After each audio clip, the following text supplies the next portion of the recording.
Friends, good morning. मी शिवानी, आपला daily mini blogs. आणि आता माझा लूक आणि मेकअप कसा झाला हे तुम्हाला व्हिडिओमध्ये कळेल, तर व्हिडिओ कंटिन्यू करू. सगळ्यात अगोदर आज मी आंघोळ वगैरे केली आणि देवपूजा करून घेतली आणि सोबत गणपतीची आरतीसुद्धा केली. मला गणपतीची आरती वगैरे केल्यानंतर खूप छान वाटतं आणि सर्व गोष्टी. आणि मला जास्त करून गणपतीचे आपण जे गुलाल असतो ते मला लावायला खूप जास्त आवडतं. गणपतीचा असो या महादेवाचा गंध असो, मला लावायला आवडतं.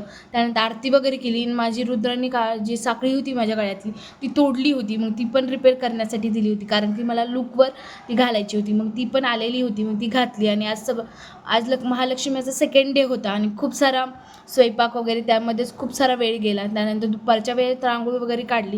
ह्यावेळेस रांगोळी मी खूप छोट्या काढल्या. मला रांगोळी मोठी काढायला आवडती, पण काढू शकले नाही, कारण की रुद्र काहीच ठेवत नव्हता, रांगोळी सारखं मोडून टाकत होता त्यासाठी. आणि त्यानंतर आवरलं वगैरे आणि मी कशी दिसत आहे कमेंट्समध्ये मला नक्की सांगा. मला तर हा लूक खूप जास्त आवडला, कारण की मेकअप पण मी मिनिमल केलेला होता, कारण की टाईम नव्हता. सगळ्या गोष्टी म्हणजे आरती वगैरे करायची होती, सगळ्या गोष्टी करायच्या होत्या, त्यासाठी पण टाईमच नव्हता. अशा प्रकारे मी सिम्पलचा लूक केला. आणि ह्या साडीवर ब्लाऊज स्टिच करायचे राहिले. त्यानंतर मग माझं ब्लॅक कलरचंच मी वेअर केलं, ते पण खूप सुंदर वाटत होतं या साडीवर.